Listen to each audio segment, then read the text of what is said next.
For other creators, we're actually seeing some of them consider moving abroad, those with large international audiences. Welcome to MsMojo, and today we're breaking down the nail-biting legal saga that could see TikTok banned in the United States, and what that means for you. In fact, as we speak, Justice Department attorneys are going head-to-head with lawyers from TikTok inside the Supreme Court over a law that will ban the app nationwide. Who proposed the ban? This case is urgent, with the ban set to start in just a matter of days now. After arguments yesterday, it appears the Supreme Court will uphold the ban. Owned by Chinese tech company ByteDance, the ubiquitous social network TikTok was met with a negative reception in 2020 by then-President Donald Trump. Trump's successor, Joe Biden, seemingly agreed with Trump. Hey, there's a first time for everything. Biden signed the No TikTok on Government Devices Act at the end of 2022, calling on ByteDance to sell TikTok to a U.S. firm or be banned entirely. This country has never taken the step of shutting down a speech platform, much less such an important speech platform. Subsequently, the U.S. House of Representatives passed the bipartisan Protecting Americans from Foreign Adversary-Controlled Applications Act in 2024, explicitly putting pressure on ByteDance to sell the platform by January 19, 2025.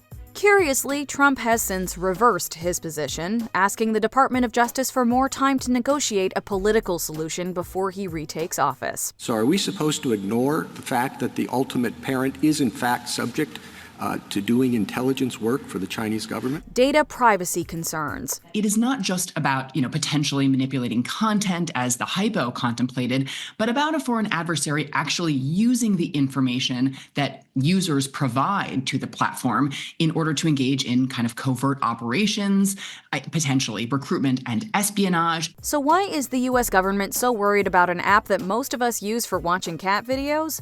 Politicians fear that, because TikTok is owned by a Beijing-based parent company, it could serve as an efficient pipeline to illicitly send American users' data to the Chinese government. In addition, the government has expressed concern about the potential for Chinese disinformation campaigns to gain traction via TikTok, and potentially use that traction to commit election interference on American soil. Said Democratic Senator Mark Warner of Virginia, quote, "It's not hard to imagine how a platform that facilitates so much commerce, political discourse, and social debate could be covertly manipulated to serve the goals of an authoritarian regime." As such, the act that President Biden signed into law would target places that TikTok can be downloaded from, like the Apple App Store and Google Play. These corporations could face heavy fines if the government feels that they aren't playing ball. This is actually the core, is that this isn't just what China could do as much so as what other social media companies can do, which I've always been talking about, to which comes in Gorsuch. Gorsuch has a really technical understanding of how the TikTok algorithm works. User safety versus freedom of speech. I think what the basis of this case is really about the content versus the ownership. And the First Amendment does not apply to foreign ownership, even if the TikTok lawyers are saying that, yes, it applies to the American content creators. That's a different argument. Meanwhile, TikTok has hardly been silent in fighting back against what it claims is the tyranny of the American government. Michael Hughes, a TikTok spokesman, said in a statement that the government's efforts to ban the social media platform constituted an attack on the free speech of U.S. citizens. Noel Francisco, a lawyer for TikTok, argued that the law zeroed in on, quote, the speech itself, this fear that Americans, even if fully informed, could be persuaded by Chinese misinformation. That, however, is a decision that the First Amendment leaves to the people. Difference in kind from what we're talking about here, which is the 170 million Americans' access to their data and ability to manipulate the psychology and opinion of those Americans. However, Supreme Court Associate Justice Elena Kagan argued that the law only applies to ByteDance itself, quote, which doesn't have First Amendment rights.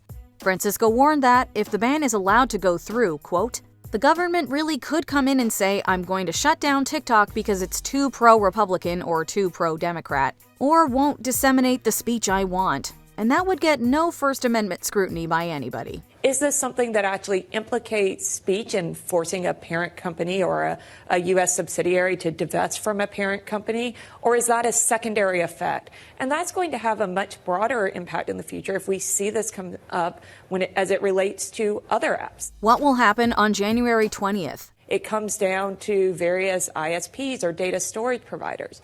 That does mean there is an option where in some cases TikTok could move the data to continue to allow people to access it potentially, but that would be quite cumbersome, and then that raises its own data security issues for potential users. As we mentioned a bit earlier, ByteDance has until January 19th to fully divest from TikTok and sell it off to an American company. Of course, based on all available information, this is highly unlikely to actually happen. And TikTok's best chance of remaining active in the US is if incoming President Donald Trump rushes to its aid. So let's say the worst-case scenario occurs and TikTok is barred from operating in the United States.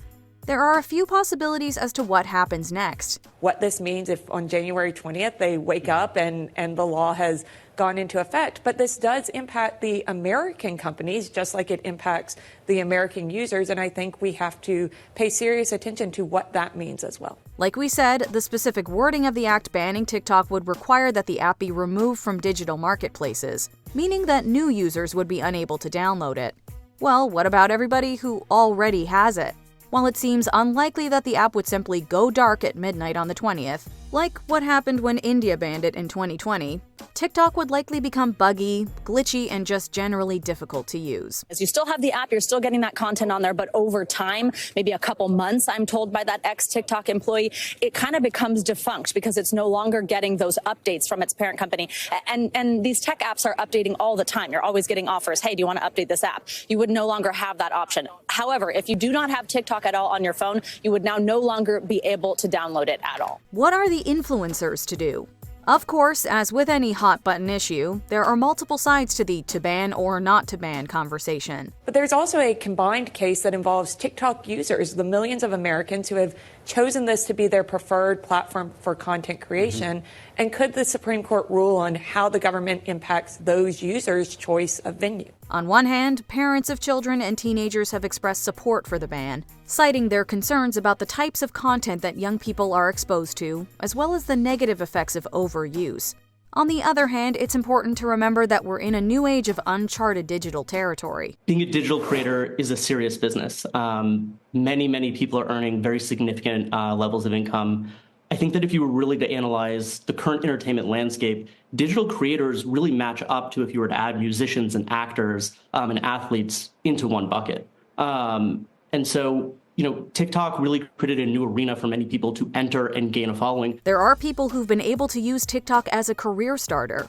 Said CNN based on a TikTok estimate, quote, 7 million U.S. small businesses that use the app stand to lose $1 billion in revenue, and around 2 million creators who would suffer $300 million in lost earnings in just 1 month if the app is banned.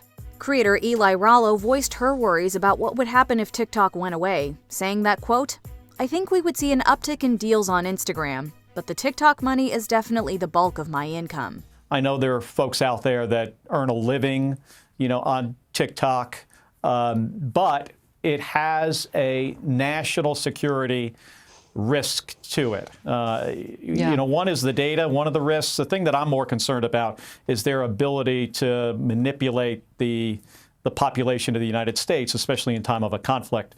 Before we continue, be sure to subscribe to our channel and ring the bell to get notified about our latest videos. You have the option to be notified for occasional videos or all of them. If you're on your phone, make sure you go into your settings and switch on notifications. What happens next? They're playing a chicken game, which is they're waiting for the government to blink, hoping that the courts will blink, and if not, then they're going to unveil some sort of quick divestment strategy on January 20th. So I think that's what would happen next, and then we'd be in the next chapter. Jess Maddox, associate professor at the University of Alabama, warned that enacting a ban on TikTok could have harmful ripple effects. Maddox pointed out that, while a small handful of influencers have been able to mine extreme wealth from the platform, quote, the reality is the people who are going to be most hurt by a TikTok ban are those staunchly middle-class Americans, who are using this for information, for entertainment, to grow their business, their following, and grow their community. Certainly, most creators who came up on TikTok are predominantly short-form creators. Of course, there's some new names that came up through the live streaming experience as well. The short-form creators are predominantly going to go over to YouTube Shorts. They're going to go over to Instagram Reels and to a certain extent to Snapchat as well. But I really see those three platforms being the main players in this next era of the creator economy. With the Supreme Court increasingly leaning in favor of a ban, the app's sole hope ironically appears to be President Trump. However, given that the ban is set to take effect on January 19th, one day before his inauguration, even the commander-in-chief's hands are tied. If TikTok influencers' worst fears come to pass, then a mass migration from TikTok to other platforms like Instagram and YouTube seems like an inevitability. What could happen, though, is that the Trump administration would be in a position to decide whether a possible divestment is adequate. So that then would go back to the president. And because of how complicated this is and this question of backdoors and the ownership, it's difficult. It's a difficult technical question. What do you think will happen to TikTok? Would you be sad to see it go? Be sure to let us know in the comments below. And I actually did speak with an ex-TikTok employee who worked in China on the team touching the algorithm. It is quite different technology, but that's just a difficult thing to try to say, hey, it's just a little bit better. Users are able to get more followers quickly. The justices aren't necessarily sympathetic to something like that. Do you agree with our picks? Check out this other recent clip from MsMojo. And be sure to subscribe and ring the bell to be notified about our latest videos.